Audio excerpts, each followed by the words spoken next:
Hello and welcome to Gus Codes. I am Gus, and in this session of xganso, I'll share the ongoing process of designing the leaders for xganso. I'll explain the overall process that I use, from the mechanic implications and stats that shape gameplay to the creative layers of personality, visual identity, and naming. Then I'll present each of the 5 leaders, discussing their uniqueness, stats, personality, artwork, and name. At the end, I'll reflect on some of the challenges, lessons learned, and what comes next. Without further ado, let's start designing.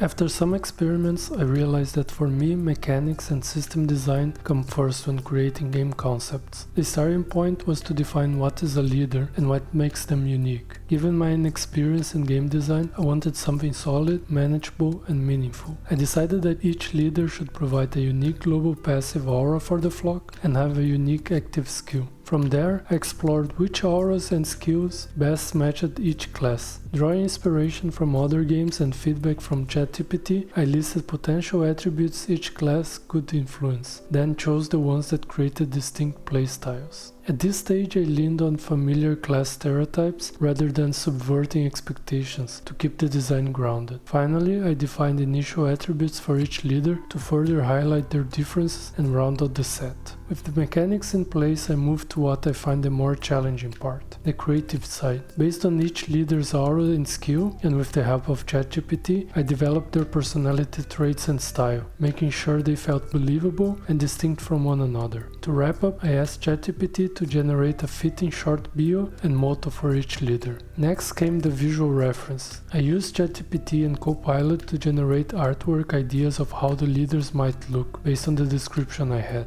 These illustrations aren't meant to be the final design, but rather sources of inspirations that I can later use when drawing the character sprites. Lastly, I tackled the names, which turned out to be one of the biggest struggles throughout the process. I experiment with different approaches: full names with goose puns, nicknames tied to class or goose reference, names from different cultures, and more. In the end, it is still open, and I have temporary names related to the classes.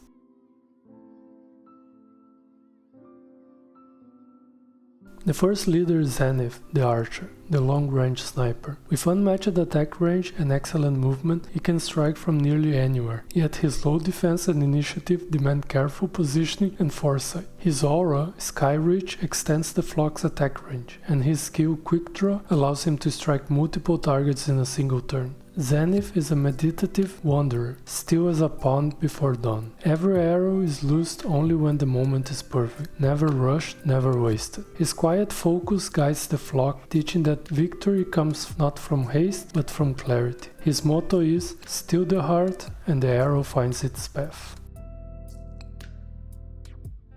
The second leader is Pyre, the mage, the glass cannon. He overwhelms the battlefield with devastating attacks and quick initiative, though his frail body and limited movement make him vulnerable if left exposed. His aura, Ignis Pact, empowers allies with increased attack power, while his skill Meteor Blast unleashes area attacks capable of wiping out entire groups in a heartbeat. Pyre lives for the thrill of destruction, feathers sing, and eyes alight with manic glee. He unleashes his magic in bursts of chaos, preferring spectacle over subtlety. Where others hesitate, the mage leaps headlong into battle, leaving trails of flame in his wake. His motto is, "If it burns, it lives. If it explodes, it's art."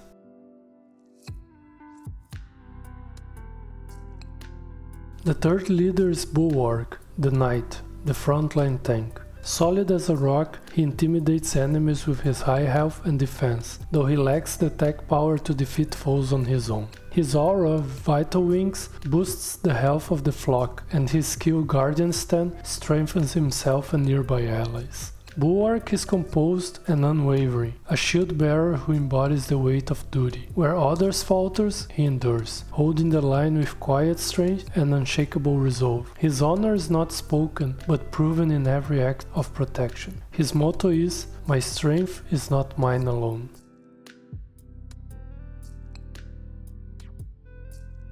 The fourth leader is Veil, the rogue, the mobile striker. With high mobility and a deadly attack, he is a menace from the shadows, though his low defense leaves him vulnerable if enemies survive his initial strike. His aura, Shadow Step, grants extra movement to allies, while his skill, Deadly Strike, delivers a critical blow to a target enemy. Veil moves like a shadow, deliberate and unseen. Every action is calculated, striking with precision only when the moment is perfect. Even among allies, his intentions remain obscure, leaving an aura of quiet mystery that unsettles foes and commands respect. His motto is silent, swift, unseen.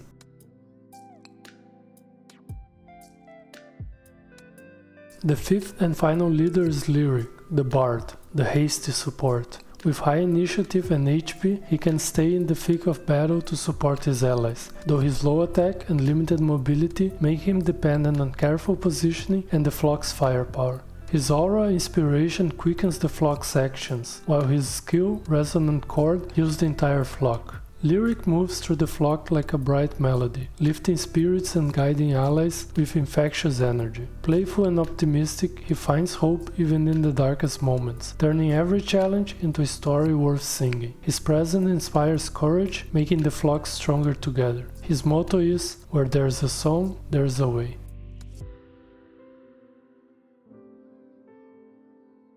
To summarize, today we continue designing the leaders of xganso. I walked you through my creative process and showed where the leaders currently stand in terms of gameplay and creative direction. AI played a big role in the designing process. It's a powerful tool when used correctly. Early on I got some generic results caused by AI fatigue, but by stepping back and guiding the process more carefully, I managed to use the AI as a support tool without losing that human touch. This is still very much a work in progress, and I'm always looking for ways to improve. One challenge I'm noticing is the lack of a clear design direction. My goal from the start was to create a sandbox where I can freely experiment and explore new ideas, but I also know that players expect clarity, both in gameplay and in the creative layers. My hope is to find the right balance between exploration and commitment. In the next session of game design, I'll be focusing on the stats system. Right now I'm working with placeholders for the stats, but I need to define them and their growth, especially related to the combat and progression mechanics. Thank you for your time